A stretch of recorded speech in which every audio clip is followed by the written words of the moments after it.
Each of the banks ABN AMRO, Citi, Deutsche Bank, JP Morgan Chase, and UBS is committed to investing up to $1 billion in this effort, enough to easily double the current worldwide level of energy-saving retrofits. The world's four largest energy service companies Honeywell, Johnson Controls, Siemens, and Trane will do the actual retrofitting. And, most important, they agreed to provide performance guarantees, thus ensuring that all the retrofits will be profitable. Cutting energy use and carbon emissions can be highly profitable. At the launch of this program, former President Bill Clinton pointed out that banks and energy service companies would make money, building owners would save money, and carbon emissions would fall. On the architectural front, a climate-conscious architect from New Mexico, Edward Masria, has launched the 2030 Challenge. Its principal goal is for the nation's architects to be designing buildings in 2030 that use no fossil fuels. Masria observes that the building sector is the leading source of climate emissions, easily eclipsing transportation. Therefore, he says, it's the architects who hold the key to turning down the global thermostat. To reach his goal, Masria has organized a coalition consisting of several organizations, including the American Institute of Architects, the USGBC, and the U.S. Conference of Mayors. Masria recognizes the need for faculty retraining in the country's 124 architectural schools to transform architecture from its mindless and passive reliance on fossil fuels to an architecture intimately linked to the natural world in which we live. It is the responsibility of architects, Masria believes, to engage the environment in a way that significantly reduces or eliminates the need for fossil fuels. Today's architectural concepts and construction technologies enable architects to easily design new buildings with half the energy requirements of today's buildings. Among the design technologies are natural daylight lighting, rooftop solar electric cells, natural ventilation, glazed windows, reduced water use, more efficient lighting technologies, and motion sensors for lighting. Restructuring the transport system. Aside from the overriding need to stabilize atmospheric CO2 levels, there are several other compelling reasons for countries everywhere to restructure their transport systems, including the need to prepare for falling oil production, to alleviate traffic congestion, and to reduce air pollution. The US car-centered transportation model, with 3 cars for every 4 people, that much of the world aspires to will not likely be viable over the long term even for the United States, much less for everywhere else. The shape of future transportation systems centers around the changing role of the automobile. This in turn is being influenced by the transition from a predominantly rural global society to a largely urban one. By 2020, close to 55% of us will be living in cities, where the role of cars is diminishing. In Europe, where this process is well along, car sales in almost every country have peaked and are falling.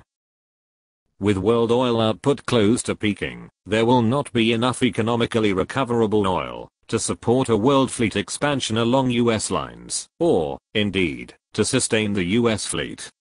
Oil shocks are now a major security risk.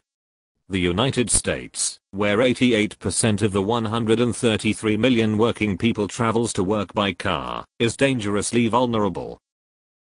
Mounting concern about climate change and the desire to restrict carbon emissions is beginning to permeate transportation policymaking at the urban, provincial, and national level. In addition to a daily $16 toll on cars entering central London, Mayor Ken Livingstone proposed in 2007 a $50 per day charge on sport utility vehicles entering the city because of their high CO2 emissions. This staggering proposed tax enjoys the support of Londoners by a 3-to-1 margin. New York is also considering a tax on cars entering the city. The mayors of both New York and San Francisco have announced that all taxes in their cities will be hybrids by 2012, a move designed to reduce CO2 emissions, fuel use, and local air pollution. The New York goal is to replace the 13,000 existing taxis that get roughly 14 miles per gallon with cars that will get 30 to 50 miles per gallon. Beyond the desire to stabilize climate, drivers almost everywhere are facing gridlock and worsening congestion that are raising both frustration and the cost of doing business. In the United States, the average commuting time for workers has increased steadily since the early 1980s. The automobile promised mobility, but after a point its growing numbers in an increasingly urbanized world offer only the opposite, immobility. While the future of transportation in cities lies with a mix of light rail, buses, bicycles, cars, and walking, the future of intercity travel over distances of 500 miles or less belongs to high-speed trains. Japan, with its high-speed bullet trains, has pioneered this mode of travel.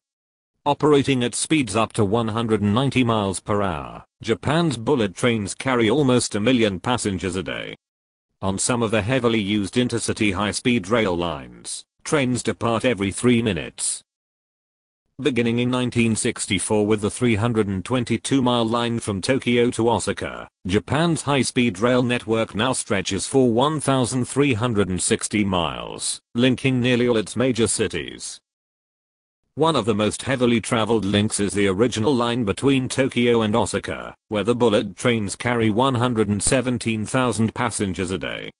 The transit time of 2 hours and 30 minutes between the two cities compares with a driving time of 8 hours. High-speed trains save time as well as energy. Although Japan's bullet trains have carried billions of passengers over 40 years at high speeds, there has not been a single casualty. Late arrivals average 6 seconds. If we were selecting 7 wonders of the modern world, Japan's high-speed rail system surely would be among them. While the first European high-speed line, from Paris to Lyon, did not begin operation until 1981, Europe has made enormous strides since then. As of early 2007 there were 3,034 miles of high-speed rail operating in Europe, with 1,711 more miles to be added by 2010. The goal is to have a Europe-wide high-speed rail system integrating the new eastern countries, including Poland, the Czech Republic, and Hungary, into a continental network by 2020. Once high-speed links between cities begin operating, they dramatically raise the number of people traveling by train between cities. For example, when the Paris to Brussels link, a distance of 194 miles, that is covered by train in 85 minutes, opened, the share of those traveling between the two cities by train rose from 24% to 50%. The car share dropped from 61% to 43%, and C02 intensive plane travel virtually disappeared. Carbon dioxide emissions per passenger mile on Europe's high-speed trains are 1/3 those of its cars and only 1/4 those of its planes. In the Plan B economy, CO2 emissions from trains will essentially be zero, since they will be powered by green electricity. In addition to being comfortable and convenient, these rail links reduce air pollution, congestion, noise, and accidents. They also free travelers from the frustrations of traffic congestion and long airport security check lines. Existing international links, such as the Paris-Brussels link, are being joined by links between Paris and Stuttgart, Frankfurt and Paris, and a new link from the Channel Tunnel to London that cuts the London-Paris travel time to scarcely 2 hours and 20 minutes. On the newer lines, trains are operating at up to 200 miles per hour. As The Economist notes, Europe is in the grip of a high-speed rail revolution. There is a huge gap in high-speed rail between Japan and Europe on one hand and the rest of the world on the other.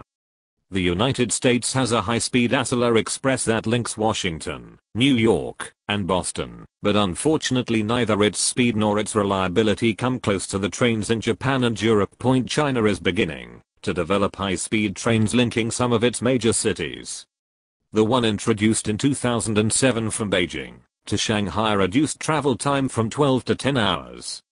China now has 3,750 miles of track that can handle train speeds up to 125 miles per hour. The plan is to double the mileage of high-speed track by 2020. In the United States, the need both to cut carbon emissions and to prepare for shrinking oil supplies calls for a shift in investment from roads and highways to railways. In 1956, US President Dwight Eisenhower launched the Interstate Highway System, justifying it on national security grounds. Today the threat of climate change and the insecurity of oil supplies both argue for the construction of a high-speed electrified rail system for both passenger and freight traffic. The relatively small amount of additional electricity needed could come from renewable sources, mainly wind farms. The passenger rail system would be modeled after those of Japan and Europe. A high-speed transcontinental line that averaged 170 miles per hour would mean travel in coast to coast in 15 hours, even with stops in major cities along the way. There is a parallel need to develop an electrified national rail freight network that would greatly reduce the need for long-haul trucks. Any meaningful global effort to cut transport CO2 emissions begins with the United States, which consumes more gasoline than the next 20 countries combined, including Japan, China, Russia, Germany, and Brazil. The United States with 238 million vehicles out of the global 860 million, or roughly 28% of the world total, not only has the largest automobile fleet, but is near the top in miles driven per car, and near the bottom in fuel efficiency. 3 initiatives are needed in the United States. One is a meaningful gasoline tax. Phasing in a gasoline tax of 40 carat per gallon per year for the next 12 years, for a total rise of $4.80 a gallon, and offsetting it with a reduction in income taxes would raise the US gasoline tax to the $4.5 per gallon prevailing today in Europe and Japan. Combined with the rising price of gas itself, such a tax should be more than enough to encourage a shift to more fuel-efficient cars. The second measure is raising the fuel efficiency standard from the 22 miles per gallon of cars sold in 2006 to 45 miles per gallon by 2020. This would help move the US automobile industry in a fuel-efficient direction. Third, reaching our CO2 reduction goal depends on a heavy shift of transportation funds from highway construction to urban transit and intercity rail construction. A new materials economy. The production, processing, and disposal of material in our modern throwaway economy wastes not only material but energy as well. In nature, one-way linear flows do not survive long. Nor, by extension, can they survive long in the expanding global economy. The throwaway economy, that has been evolving over the last half-century, is an aberration, now itself headed for the junk heap of history. The potential for sharply reducing materials use was pioneered in Germany, initially by Friedrich Schmidt-Bleek in the early 1990s, and then by Ernst von Weizsäcker, an environmental leader in the German Bundestag. They argued that modern industrial economies could function very effectively using only 1/4 the virgin raw material prevailing at the time. A few years later, Schmidt-Bleek, who founded the Factor 10 Institute in France, showed that raising resource productivity even more by a factor of 10 was well within the reach of existing technology and management, given the right policy incentives. In 2002, American architect William McDonough and German chemist Michael Braungart co-authored Cradle to Cradle, Remaking the Way We Make Things. They concluded that waste and pollution are to be avoided entirely. Pollution, said McDonough, is a symbol of design failure. Industry, including the production of plastics, fertilizers, steel, cement, and paper, accounts for more than 30% of world energy consumption. The petrochemical industry, which produces products such as plastics, fertilizers, and detergents, is the biggest consumer of energy in the manufacturing sector, accounting for about 1/3 of worldwide industrial energy use. Since a large part of industry fossil fuel use is for feedstock, to manufacture plastics and other materials, increased recycling can reduce feedstock needs. Worldwide, increasing recycling rates and moving to the most efficient manufacturing systems in use today could reduce energy use in the petrochemical industry by 32%. The global steel industry, producing over 1.2 billion tons in 2006, is the second largest consumer of energy in the manufacturing sector, accounting for 19% of industrial energy use. Energy efficiency measures, such as adopting the most efficient blast furnace systems in use today, and the complete recovery of used steel, could reduce energy use in the steel industry by 23%. Reducing materials use means recycling steel, the use of which dwarfs that of all other metals combined.